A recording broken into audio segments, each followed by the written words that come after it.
అది ఒక అందమైన గ్రామం. ఆ గ్రామంలోని రోహిత్ అనే ఒక బాబు ఉన్నాడు. ఆ బాబు ఇంటి దగ్గరే ఆడుకుంటూ ఉంటాడు. చదువు అనేది ఆ బాబుకి అస్సలు ఇష్టం ఉండదు. ఒకరోజు వాళ్ళమ్మ, రోహిత్ ఒకసారి లోపలికి రా అని పిలిచింది. రోహిత్, నిన్నే ఎంతసేపు బయటనే ఆడుకుంటావా, లోపలికి రా. ఈ అబ్బాయికి అస్సలు పని లేదు, చదవడు అని చెప్పి చిరాకు పడింది. వస్తున్నానమ్మా అంటూ రోహిత్ లోపలికి వెళ్ళాడు. రోహిత్, ఇంక చాలు ఆటలు, నువ్వు తినేసి ఇప్పుడు పడుకో అని చెప్పి వాళ్ళమ్మ సీరియస్గా చెప్పింది. అప్పుడు రోహిత్ డల్గా లోపలికి వెళ్ళి తన బెడ్ మీద దిగాలుగా పడుకున్నాడు, రేపు స్కూల్కి వెళ్ళాలి అనుకుని. ఆ మరుసటి రోజు ఉదయాన్నే రోహిత్ స్కూల్కి వెళ్ళాడు. తన క్లాస్ రూమ్లో కూడా డల్గానే వెళ్ళాడు. తన చదువులో కన్నా ఆటల్లోని చాలా చురుగ్గా ఉంటాడు. తను సాయంత్రం వచ్చి అన్ని ఆటలు ఆడుకొని ఇంటి బయటనే కాలం గడిపేసేవాడు. అలా ఒకరోజు రోహిత్ వాళ్ళ నాన్న, రోహిత్ ఇంకలే, తెల్లవారయ్యింది, ఇంకా స్కూల్కి వెళ్ళవా ఏంటి అంటూ చిరాకు పడుతూ లేపాడు. రాత్రి అంతా లేటుగా పడుకోవడం, తెల్లవారేసరికి లేటుగా లేవడం, నువ్వెప్పుడు స్కూల్కి వెళ్తావు అని చిరాకు పడ్డాడు. రోహిత్ హాల్లోనే డాన్సులు వేస్తూ నించున్నాడు.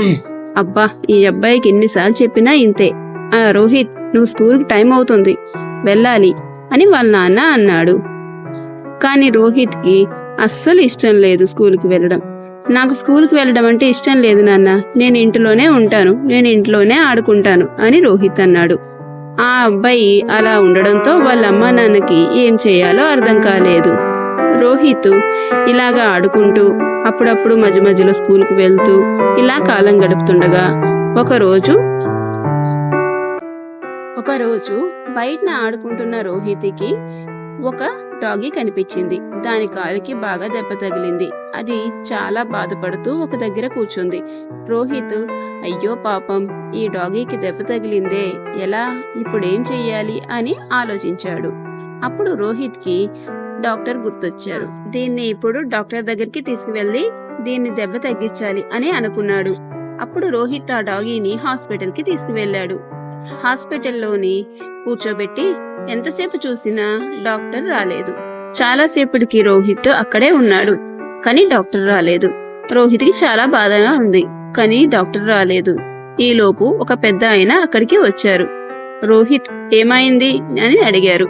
ఈ డాగీకి దెబ్బ తగిలింది, కాలుకి చాలా బ్లడ్ వస్తుంది, కానీ ఇక్కడ డాక్టర్ లేరు అని రోహిత్ ఆ పెద్ద ఆయనకి చెప్పారు. ఆ పెద్ద ఆయన ఇదంతా విని రోహిత్కి ఒక మాట చెప్పారు. రోహిత్, నువ్వు గనక చదువుకొని పెద్ద డాక్టర్ అయితే ఇలాంటి ప్రాణులకి వైద్యం